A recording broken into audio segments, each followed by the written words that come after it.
I was born to be neglected, and that was by every authority figure that came into my life. The girls were something that had to be dealt with. They were a problem, and we were the embodiment of their sin. For decades, these institutions across Ireland were symbols of shame. Becoming pregnant outside marriage was regarded as a moral disgrace. Women and girls were often sent to do exhausting work in laundries. The legacy is generations of trauma. And I went to the wee school down behind it. Up here, the Craigan, St Mary's Chapel, I lived with the foster family about 3 streets away from there. Marie's experience in Londonderry in the 1960s shows how fostering was open to abuse. She says a woman went to a children's home and asked this. There's a girl there and her wee brother. Can I have them? Like we were buy one, get one free items. She was getting paid to look after us, but we were doing all the housework.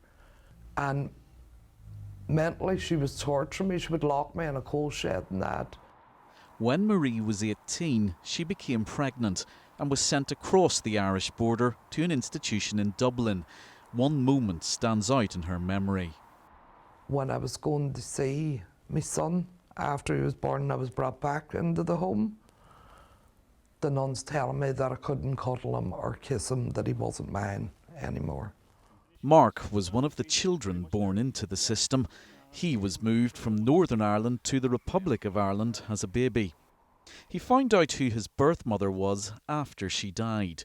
Kathleen Maguire had been searching for Mark using the name she had given him. When Kathleen was come looking for a Paul Anthony Maguire, he didn't exist. My name was now Mark McCollum.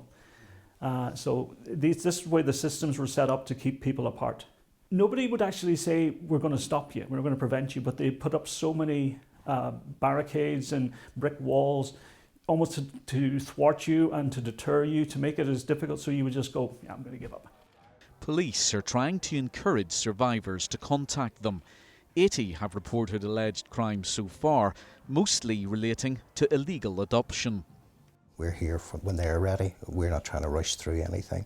It's important to go with the pace of the person that wants to come forward. The devolved government in Belfast had commissioned an investigation, but a political crisis has put ministers out of power. One of the inquiry's designers is concerned by delays.